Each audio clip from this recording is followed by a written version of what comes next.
Bonjour, pour ceux qui ne me connaissent pas, je suis Fabien Dupuis, je travaille à la direction des relations internationales et ça fait une bonne transition avec ce que vient de dire Marie Rouet, puisque Maïté Delmas, donc la directrice, est actuellement à Cancun pour la COP Biodiversité. Donc ce qu'a présenté Marie Rouet sur l'importance de la négociation multilatérale, du PBES, etc., fait partie du champ d'action de la DRUI et me permettre de moins en dire dans PowerPoint. Et j'espère donc du coup être dans le temps imparti. Donc, on a essayé de faire à la DRUI un petit travail, puisque tout le monde sait que le muséum travaille à l'international. On a essayé de sortir des chiffres pour essayer de se rendre compte en fait de ce que ça représentait. Donc on voit, bon, on a bien sûr les statistiques 2016, mais dans 2015 il y a quand même plus de 1100 missions à l'étranger, et que effectivement l'intensité du rouge, c'est là où il y a le plus grand nombre, ce qui permet d'avoir un certain aperçu de notre champ d'action. Et on a fait la même chose avec l'enseignement, puisque du coup il y a beaucoup d'enseignements, enfin, d'étudiants étrangers qui viennent en France, mais il y a aussi de l'enseignement à l'étranger, et on s'aperçoit que les cartes sont assez identiques. Et troisième point de l'analyse de l'action du muséum à l'international, on a fait la même chose avec les conventions, puisqu'on signe à peu près 90 conventions par an avec tout type, ça peut être des muséums, mais ça peut être également des universités ou parfois des ministères, etc. Et donc cette action, il y a deux priorités qui ont été fixées. Il y a le Brésil et Madagascar. Et pour ceux qui ne le savent pas encore, la brochure de Madagascar vient d'être mise à jour en novembre. Donc normalement elle est disponible, enfin elle a été diffusée et disponible. Voilà. Donc si vous ne l'avez pas, n'hésitez pas, on vous la renverra. Et normalement elle est accessible aussi sur le site internet du muséum. Donc la DRUI est une entité qui a un petit peu changé dernièrement, donc je vous représente vite fait l'équipe de la DRUI. Et donc Maïté qui est directrice par intérim, et pour le CHM, ça renvoie encore au multilatéral, puisque c'est un des engagements, c'est un centre d'échange sur la biodiversité, donc c'est un des engagements pris au sein de la COP biodiversité. Il faut aussi noter qu'il y a, la DRUI ne fait pas tout à l'international. Alors, j'ai pas mis les nouveaux logos, mais la direction de la recherche s'occupe beaucoup des fonds européens et donc de ce qui est Union européenne. Tout ce qui est accueil d'étrangers, c'est la direction d'étudiants étrangers de l'accueil, c'est la direction de l'enseignement, et le SPN s'occupe de tout ce qui est CITES. Donc nous, à proprement parler, on est là pour renforcer l'action du muséum et à l'international et européen. C'est pas que européen, on est aussi présent avec les européens. Et donc en fait, on a un service, enfin, on fait du service et du soutien aux chercheurs ou agents du muséum. Et par exemple, les 90 conventions signées rentrent dans ce cadre-là. C'est-à-dire qu'on aide à la négociation des conventions.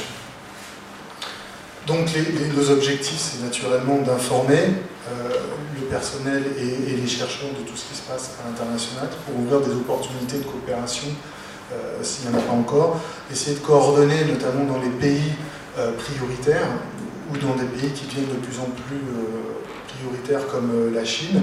Promouvoir, ça veut dire proposer des actions de coopération, mais c'est aussi aller, par exemple j'étais à Madagascar au sommet de la francophonie, pour promouvoir le muséum. Et donc agir, on a quelques projets comme Sud Expert Plante, développement durable par exemple. Enfin, on n'est pas les seuls là-dessus. Mais ce qui veut dire qu'on a un rôle essentiel d'interface avec beaucoup d'acteurs du muséum, notamment la présidence, parce que pour ceux qui ont bien lu le nouvel organigramme, on va passer sous Bruno David. On est actuellement au sein de la direction générale déléguée aux ressources, donc avec Pierre Dubreuil, et on va à partir de 2017 passer sous la coupe de Bruno David, même si dans les faits, on est déjà beaucoup plus en train de travailler avec Bruno David. Mais ça veut dire aussi être une interface pour l'extérieur. Et donc vous retrouverez tous les logos internationaux, dont l'IPBES, l'IUCN ou les actions de l'ONU, mais aussi Sorbonne Université, et par exemple Donc hier, il y avait sur les mobilités internationales pour les étudiants, donc on a participé à ce groupe-là. C'est une interface avec un acteur qui nous semble souvent important, mais qui n'est pas forcément très bien connu quand on discute, c'est le ministère des Affaires étrangères. Puisqu'il y a effectivement le ministère des Affaires étrangères à Paris, ça sous-entend deux sous-directions, celle du développement durable, de l'environnement et du climat, donc qui gère toutes les conventions internationales, les COP, biodiversité, climat, etc., ou les objectifs du développement durable. Et il y a également celle de l'enseignement et de la recherche, qui nous concerne plus particulièrement. Donc souvent, il y a des liens déjà naturels avec certains chercheurs, mais parfois il faut arriver à les renforcer pour une bonne connaissance, parce qu'on s'est aperçu qu'il y a un gros turnover au ministère des Affaires étrangères et tous ne maîtrisent pas bien ce qu'est le muséum. Ils ont une vue souvent partielle. Et donc avec toutes les représentations sur place, les ambassades et les réseaux, notamment les conseillers de coopération, qui peuvent être des acteurs intéressants, puisqu'on peut arriver parfois, et c'est le cas notamment en Allemagne, à décrocher des soutiens financiers. Voilà. Et donc forcément, avec aussi le ministère de l'Environnement, bon, qui est notre tutelle, parce que c'est le co-acteur aussi de la diplomatie environnementale. Donc ça fait pas mal de travaux et de sollicitations. Pour cela, et pour avoir une bonne efficacité, on a essayé de mettre en place un réseau des correspondants. Donc en fait, on a demandé à ce que les unités ou les directions mandatent quelqu'un qui puisse être notre interface au sein du muséum. Aujourd'hui, on en a 19. Et donc c'est vraiment des échanges. Donc essayer de communiquer pour qu'ils puissent avoir une information sur l'activité internationale ou nous en faire remonter lorsqu'il y a besoin d'un soutien. Donc, pour faire un rapide bilan, voilà ce que ça donne. On a accueilli pas mal de délégations, une quinzaine, dont certains prestigieux, dont Raúl Castro. Je dis prestigieux, mais important, parce que du coup, le président Bruno David est allé dernièrement à l'invitation de Raúl Castro à Cuba, et on a lancé des coopérations, et certainement d'autres vont être à venir. Donc, ce qui peut ressembler parfois à une visite un peu privée, ce qui s'est passé du Musée de l'Homme, finalement débouche derrière sur une visite officielle du muséum, et donc des coopérations. Une vingtaine de fiches, parce qu'on est sollicité presque systématiquement pour un déplacement, par exemple, de Ségolène Royal. Et effectivement, ça arrive assez souvent, mais par exemple sur l'Iran, on a fait des propositions, et aujourd'hui ça débouche normalement sur des actions qu'on devrait voir en 2017. Donc c'est pas forcément systématique, je dis parce que des fois on a des retours indiquant qu'il n'y a pas eu de retour des cabinets, mais c'est pas systématique, mais ça fonctionne quand même. Même si c'est aussi lié à la présence de certaines personnes dans les cabinets du ministère, mais il n'y a pas que ça. Et voilà, c'est aussi un certain nombre d'événements auxquels on participe. Et vous voyez qu'on a eu un certain nombre, et je ne les ai pas tous cités, puisque ça fait partie beaucoup là où la théorie en tant que telle se déplace, mais il y a aussi des experts dans les groupes rentrent parfaitement dans ce cadre-là. Donc c'est beaucoup plus large. l'ICAT, par exemple, c'est ce type-là. Donc c'est pas forcément nous. Et un gros projet, donc Sud Expert Plante, qui a été lancé. Je pense que vous avez tous été informés, mais c'est vrai que c'est un projet qui nous tient à cœur. Donc, voir, comme on est quand même à la fin de l'année 2016, j'ai essayé de vous avancer quelques idées pour l'année 2017. Une importante, c'est les saisons croisées. Alors, ça peut être des fois particulier pour les chercheurs, puisque c'est de la communication, c'est souvent 6 mois dans un pays et 6 mois en France. Et donc, l'année prochaine, c'est en Colombie, c'est quand même des décisions, des saisons qui sont décidées au niveau des chefs de l'État. Donc, c'est quelque chose d'important, et on rentre dans une communication officielle. Et donc, le muséum va organiser des choses ici. Vous pouvez voir la liste. Et il y aura une présence aussi du muséum en Colombie lors de différents événements. Le prochain, c'est 2018, c'est en Israël. Je ne sais pas si on a beaucoup qui ont des collaborations avec Israël, mais on vous encourage à déposer des dossiers si vous le souhaitez. C'est quand même des procédures assez légères en fait. Il faut soumettre un dossier.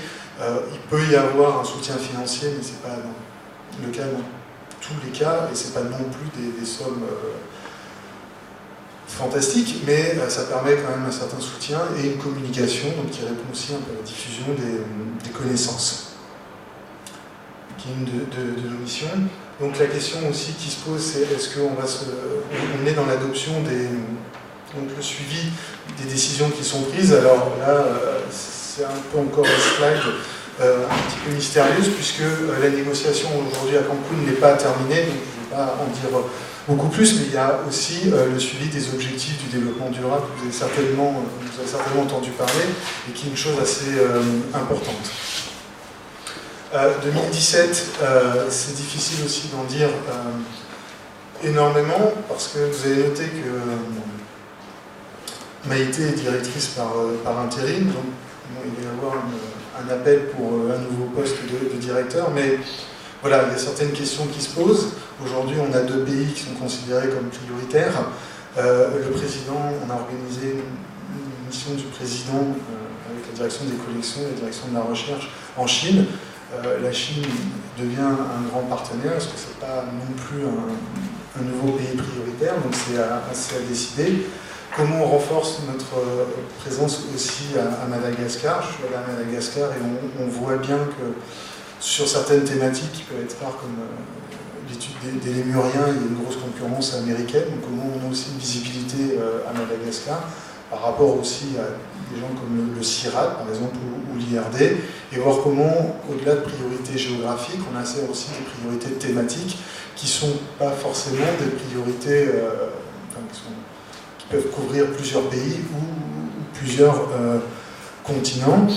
Donc la définition également de nos présences dans les grands événements internationaux, ça va être une vraie question, et cette organisation de la présence va aussi dépendre de quelles priorités on fixe, notamment thématiques. Voilà. Et une chose qui nous tient absolument à cœur, c'est le lien avec le MAE, puisque c'est quand même l'acteur incontournable à l'international, que ce soit dans des négociations ou sur place. Donc moi, j'encourage toujours les chercheurs à aller prendre rendez-vous dans les ambassades avec les chargés de coopération scientifique, tout dépend de leur statut. Parce que même si simplement parfois de l'information que l'on donne, ils peuvent apporter des soutiens en cas de difficulté, ils peuvent parfois apporter aussi des petits soutiens financiers, etc., ou vous aider à organiser des conférences, etc. Donc c'est vrai que les tenir informés lors d'un passage, c'est toujours une bonne chose. Voilà, et une dernière slide qui est un peu longue, mais qui résume à peu près ce que l'on fait. Voilà. Et normalement, je suis dans le quart d'heure.